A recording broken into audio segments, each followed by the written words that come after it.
welcome to my vlog and guys, and this is the wedding of the year.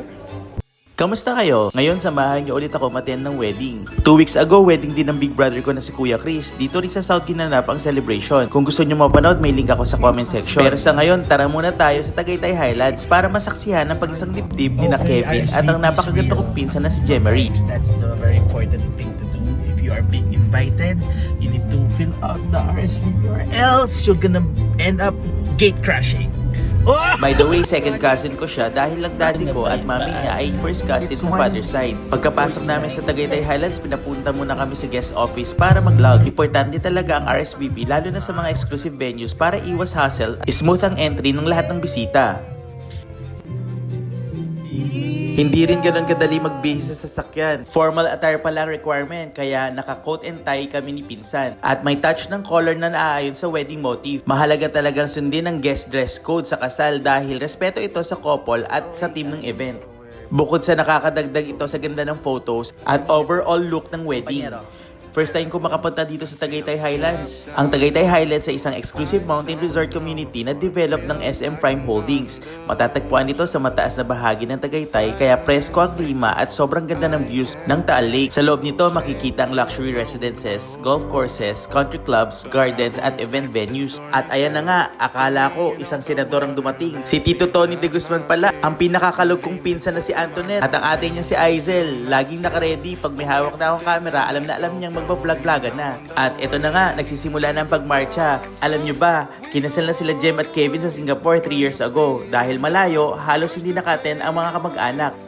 After Singapore, nag-Amerika pa sila para magtrabaho. At ngayon nga, 3rd anniversary nila. Nagpakasal ulit sila dito sa Pilipinas para makasama ang pamilya at mga kaibigan. Habang inaantayin ng lahat ang paglabas ng napakagandang bride. At ito na nga, akala ko talaga si Jenilyn Mercado.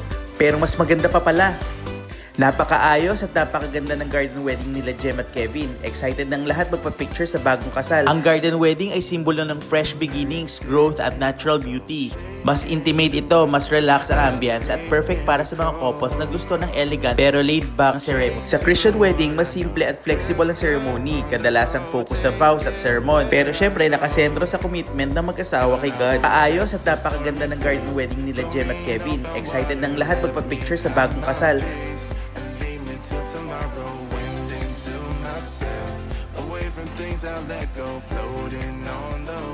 At syempre, napudpud ang noo ko kamamana sa mga tito at tita.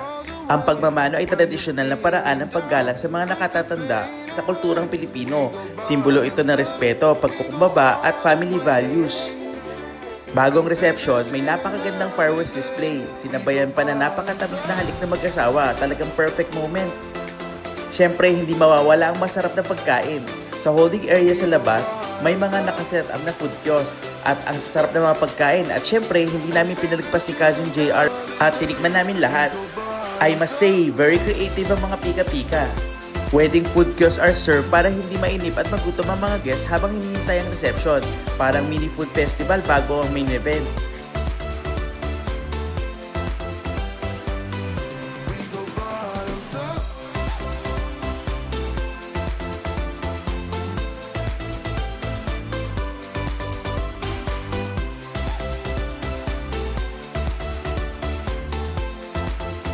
Nakita namin nagsushoot sa loob ang couple at kuhang-kuha ng lente ng kamar ko ang kaswitan ng dalawa. Bagay na bagay talaga sila. Ito ang kapatid ng bride. Diba? Babo, ang tangkad. Alam mo yung mga pinsan ko, sobrang tatangkad nila. Totoo po. Ano height mo? 6'1". Di mo? Si Kuya Arjo, ilan? 6'2" daw eh. Yung mga tito ko pa, matangkad din yan. Oo nga eh. 6-footer lahat. Kung ang pinsan namin si Ivy ay Miss Paumbong, bisita rin namin si Edwin Cruz. Siya ang Mr. Paumbong at kung hindi ako nagkakamali, parang pinsan ata nila yon. Nakapasok ng mga bisita at pinapakilala ng mga entourage. Nagagandahan at nagagwapuhan at nagsasayawan pa sa pagpasok ng venue. Pero wala pa rin hihigit sa kagwapuhan ng groom at kagandahan ng bride sa gabing yon. Walang katapusang pictorial.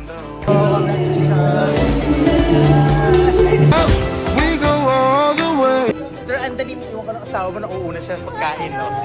Hi everyone! Hi to the At ito na nga ang pinaka-favorite ng lahat, dinner time. Napakasarap ng mga pagkain hinanda ng couple para sa kanilang mga bisita. My cousin. Muna yung hawak mo. Ang wedding feast ay simbolo ng abundance, gratitude at sharing of blessings ng bagong kasal sa kanilang pamilya at kaibigan. At syempre, may studio photo booth. Bilang souvenir, hindi rin namin pinalagpas yan. Hindi rin pahuhuli ang maid of honor na si Ivy, ang beauty queen ng pamilya, binibining paumbong, lakambini ng Bulacan at 6th finalist sa Miss World Philippines. Inaabangan din namin ang same day edit video at grabe, napakaganda panoorin. Kasama ang baby. Okay. So yan, may message na sila doon. Si Tito Rafi nagsasalita. Ang kukulit ng mga pinsan ko, ang sarap talagang kasama, game na game at laging masaya.